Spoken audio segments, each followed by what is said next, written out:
Hello again. We are Chris Lee and Chase Robinson of Southeastern 16 set for our Week 1 SEC football power rankings. These are staff power rankings. So input was given by more than just the two of us in this video. Also, these are power rankings. These are not predictions of the standings, anything like that. This is just put the teams on a neutral field, let them play each other. How would you do the pecking order? So before we dive in, and we'll go from the bottom up, Chase, tell folks who sponsors this content, please. Yeah, BetOnline sponsors Southeastern 16, and they are the world's most trusted betting platform and your number one source for everything online sports betting. Right now, you can receive a 50% free bet of up to $250 on your first deposit to bet on anything from UFC to baseball to Formula One racing.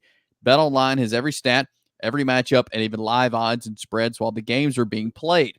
When the game's over, you can head over to the online casino, get in on a game of blackjack or poker, or unwind with one of the over 150 slots games. Head over to the website today to get in on the action. Use promo code BELIEVE, B-L-E-A-V, for your 50% free bet credit on your first deposit up to $250. Bet online, the game starts here. We will start at the bottom, and we will start with the same team that occupied the bottom all last year. That is Vanderbilt. Actually, I think there was a little bit of an argument between Vanderbilt and 16 potentially, but we all settled here. Vanderbilt has got its hands full this year. New offense, new quarterback, new defensive coordinator. That's Clark Lee. Vanderbilt is going to try to go ball control and get better on defense and win some games. Did hit the transfer portal, landed some impact guys. I don't know if they are the high impact guys, though, that most other teams landed. And this, at the end of the day, was not a hard spot to settle on here with Vanderbilt. Yeah, and, until they're able to change our mind and move up from that, they did win an SEC game last year, and you'd like to see them be able to do that last year after what they've done, getting some guys out of the transfer portal and everything. But, until they're able to change our mind and win some games and move up, this is where they have to sit right now. Number 16, Mississippi State. The reason I thought there could have been debate, you just look at State on the defensive side of the ball and just so many new faces, and really that on offense too. Now, I think the difference is I think State did a pretty good job of getting weapons for Blake Shapen to throw to. They've got an offensive-minded coach. And I think, again, when in doubt, if you're saying, hey, was I going to look stupid picking Vandy or Mississippi State last? You feel like there's always more upside with State just because of the talent, and that's kind of how we settle. But it was, when I looked at it on paper, there was a little bit more of a debate there than I thought. And I think Phil Steele, even in one of his power rankings, had Vanderbilt ahead of Mississippi State. But hey, we're quibbling around the edges at the bottom. It's going to be interesting to see what Jeff Lebby's got, and they've got a schedule that I think is favorable off the bat to build some wins and confidence. Yeah, and that's good. You mentioned just all the new players, but then you look at Jeff Lebby, who's been an offensive coordinator and been a good established OC. This is his first head coaching job, though, and he steps into a program that's had a lot of turnover the last few years, a lot of tragedy, really, and now a lot of new players. And so he's in a different kind of unique situation than a lot of coaches are. And for this to be his first head coaching job, I'll be interested to see how it goes this year. But like we said with Vanderbilt, until we see something and until we see something different, you kind of have to put them in this spot just with all the new that'll be out of the field this year. Yeah, I think we've got another tier right ahead, and it starts with Arkansas. Arkansas and the team right in front of it, I think I'm not going to say it's clear. I don't know if there's more than a field goal difference between these teams and the 11 and up tier. But in our minds, that's kind of where we settle. I think that's where we're seeing it. Arkansas, new offensive coordinator, Bobby Petrino. Sam Pittman, big year for him. But I think the Hogs have some talent. The problem is just the rest of the league. Yeah, and it's translating that into wins. They had, 5 or 6 one-score games last year. Even against some really good teams, they just couldn't finish. They couldn't win games. And so how are these new pieces that they've added going to translate into wins, I think is the thing for me. And yeah, it's a tough schedule to go along with a lot of questions offensively and defensively.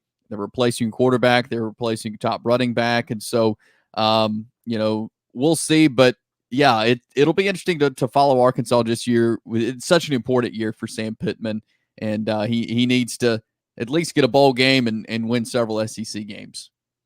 All right, South Carolina kind of grouped in with Arkansas. All of us, I think, did lean South Carolina. The defense is pretty good. I think questions offensively.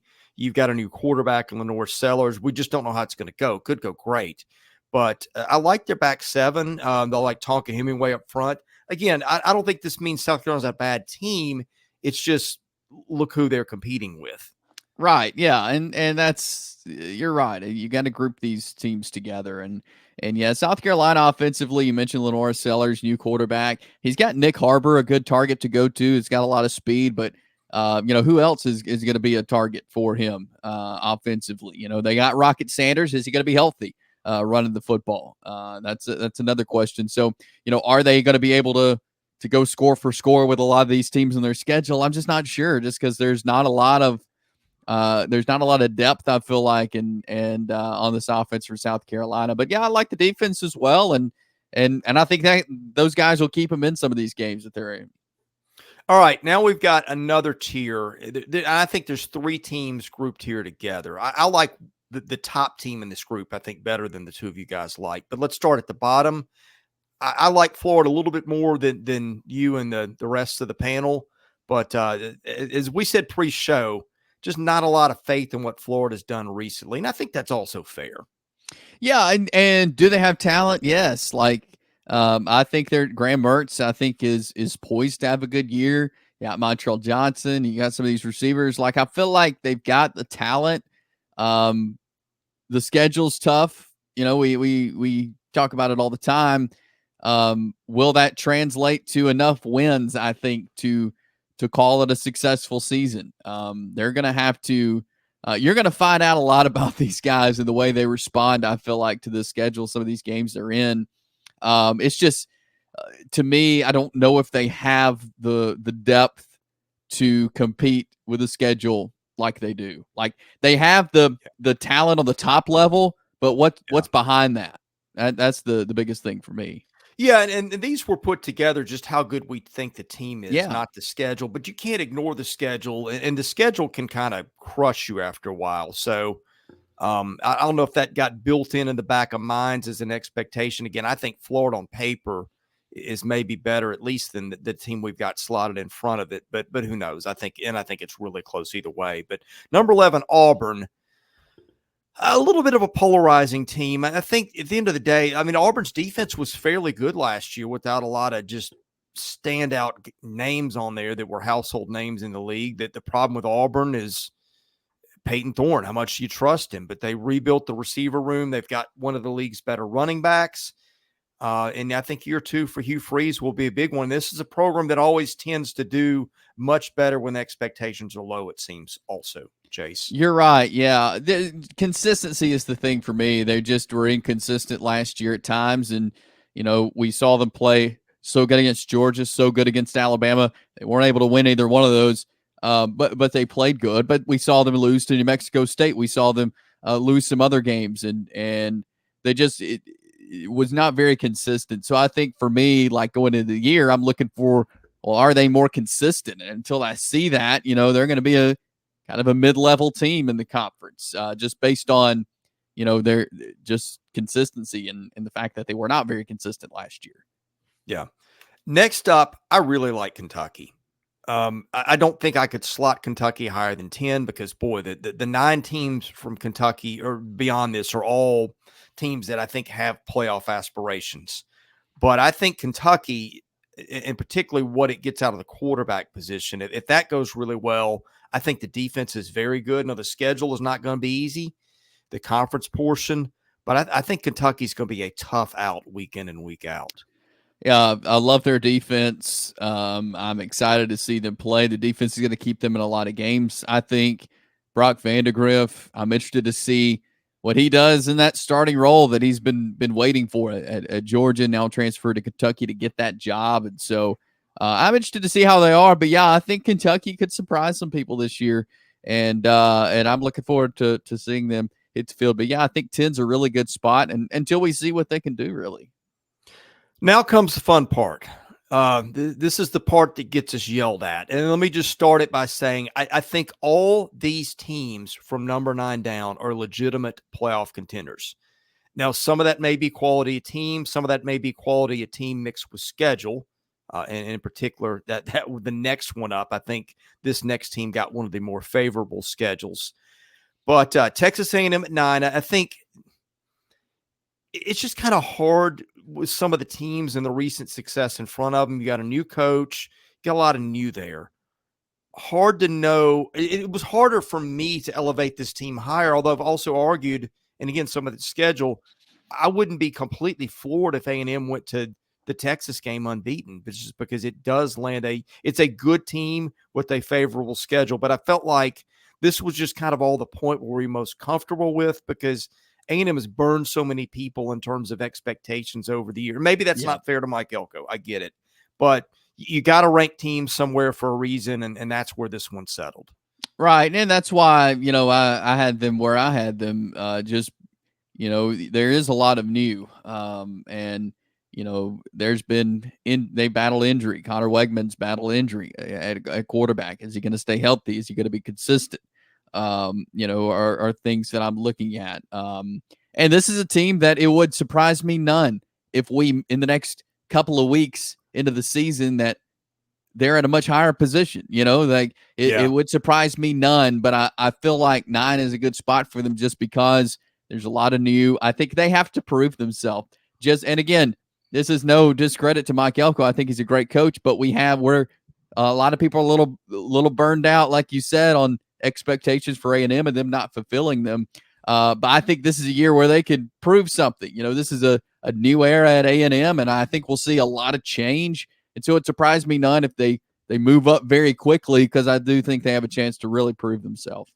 Yeah, I feel like you could really put teams 9-6 and maybe even 9-5 in a hat and really justify it any way you want to. And that's kind of how it fell out in the rankings. And here's another fan base that's going to probably not be happy with their ranked. But again, it's look what you've got in front of you, and that's Tennessee.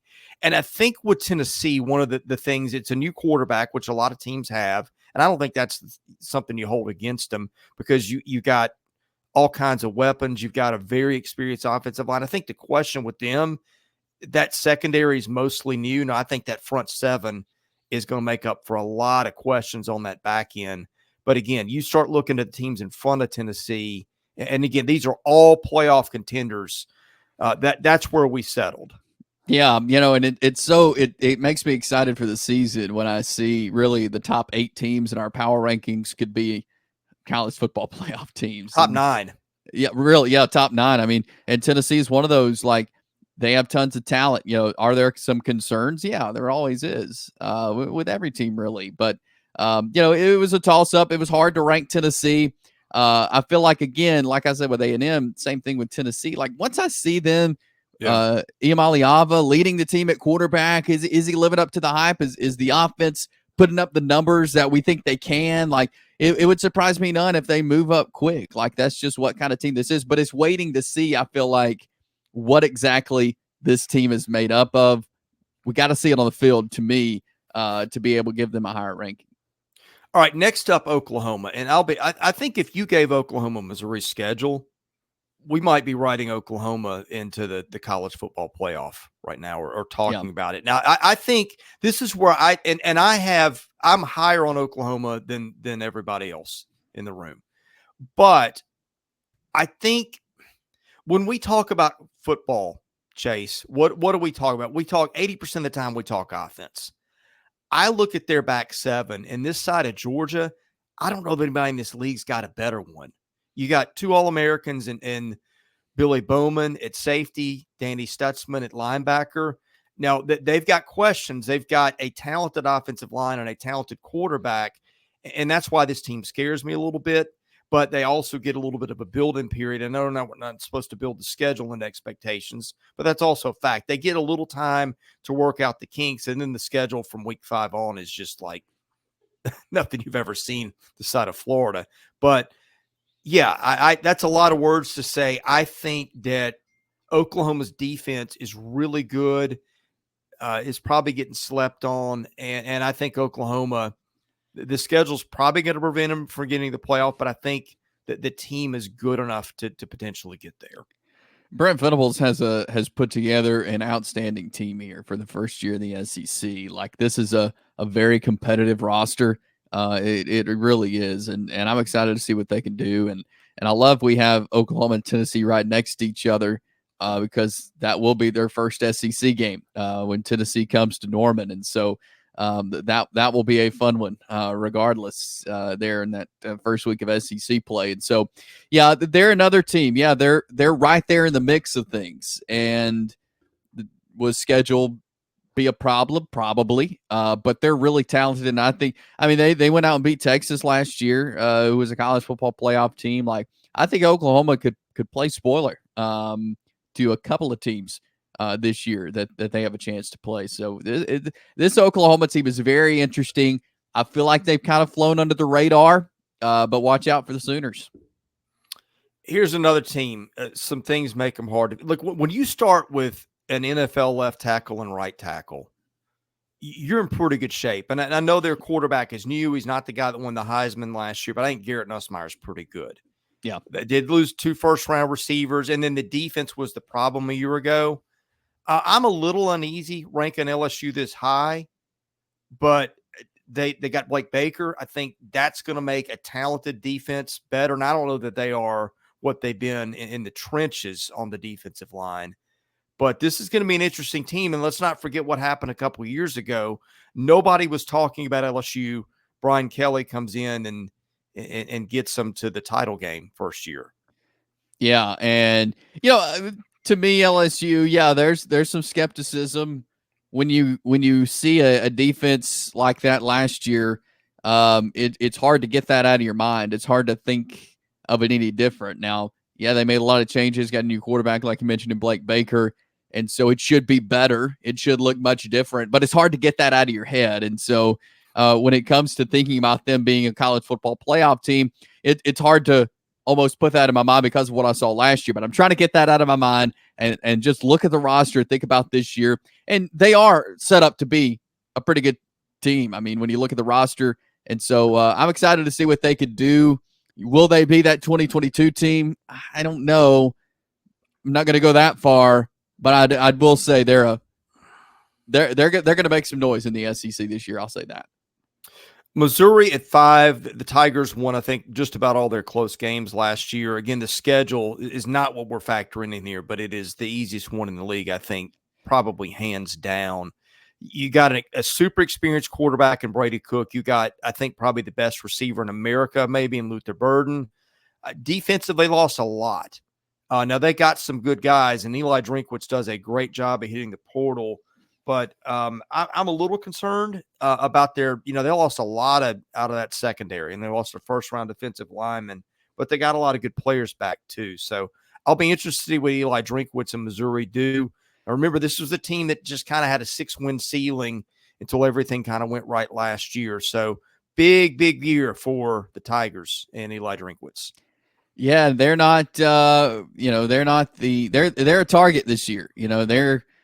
They're not the hunters; they're the hunted this year. It's a totally different story for them heading into this season than even what it was last year, like you said. So I'm interested to see how they respond to that. I really like their offensive line. I think they're going to put up big numbers again because they've got some good linemen there who are going to pave the way for a couple of these transfer running backs to get in there and get it done. So I'm excited to see if Missouri can kind of build on that momentum they had from a year ago.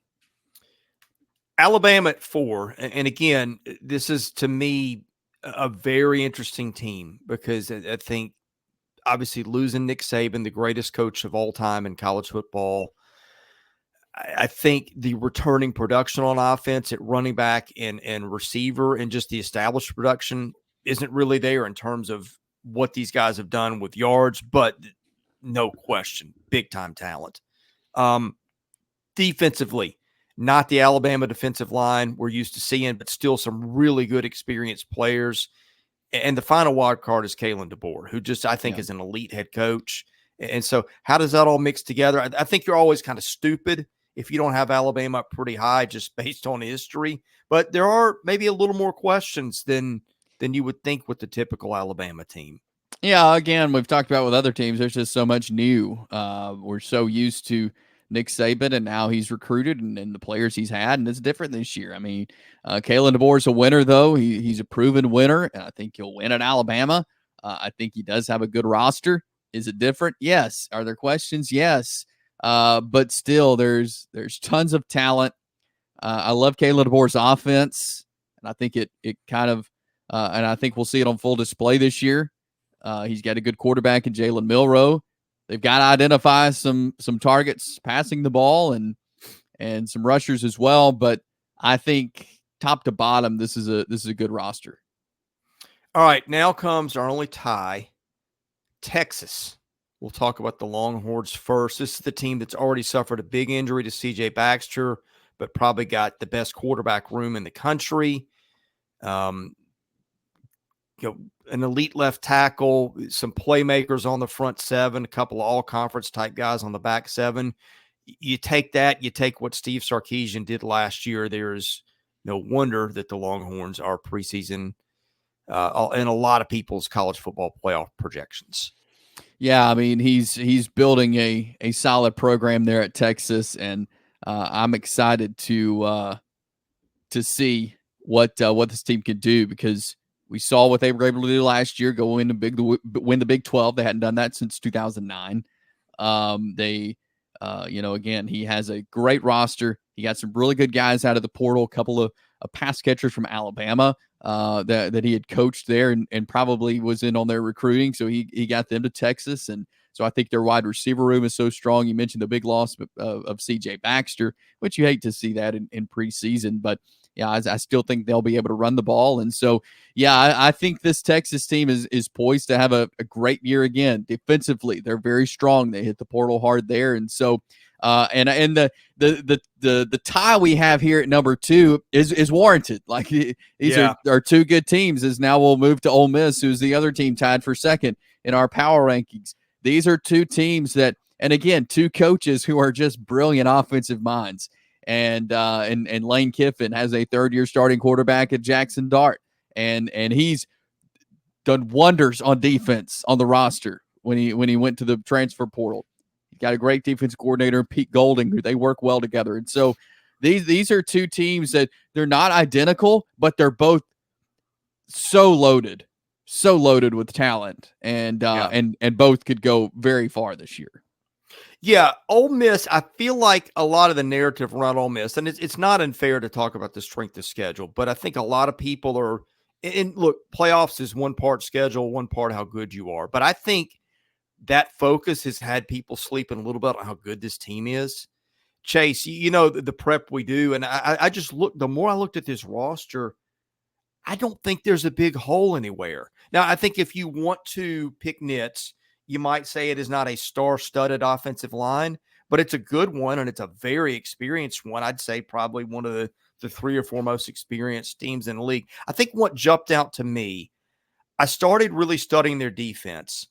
There are 2 guys on this defense that are getting some preseason All-American love. That starts in the trenches with Princely and with Walter Nolen, 2 transfers. They've got 3 defensive backs who've been getting some preseason All-SEC love. Now, you could say with Trey Amos, that might be a little premature, but, he played some at Alabama. And you look on offense, they've got 3 All-SEC caliber receivers. They got a Heisman candidate at Jaxson Dart. They got an All-American tight end in Caden Priestcorn. I think when you really dig into this roster, you realize how they are just really, really good, if not great, at just about every spot on the field. Yeah, they are, and tip of the hat to Lane Kiffin for being able to get these guys in out of the portal. He works the portal hard, and he's been able to maintain guys as well, which I think is impressive to go along with the additions out of the portal. And so this is setting up to be just a special year for Ole Miss, and something that they haven't seen before really in Oxford. Number 1, of course, who else? Georgia. They'll be there until they let us know that they're not there anymore, and I don't think that's going to be anytime soon. This is a team that's going to be on top of college football, I feel like, for a long time, as long as Kirby Smart is there. He has done a tremendous job of maintaining and reloading. He doesn't rebuild, he reloads. And you think of, he had so many stars on the field in the last couple of years at receiver, tight end, and he's just been able to reload there. And at running back, get Trevor Etienne out of the portal there. Carson Beck developed him at quarterback. It's so remarkable what he's done. So yeah, Georgia will be there until there's reason for them not to be, but I don't see that being anytime soon. Thanks for watching our power rankings. We'll do these every week, probably almost always on Monday morning. Best way to get them, hit that subscribe button. If you enjoyed our content, hit the like button. That helps our analytics. And if you want to advertise, we do football, baseball, basketball year-round. I do mean year-round for all three of those sports. And we reach a couple million people a year. If you're interested in advertising to that audience, caroline.smith@southeastern14.com will get you there. For Chase Robinson, I'm Chris Lee. We are Southeastern 16, presented by Bet Online.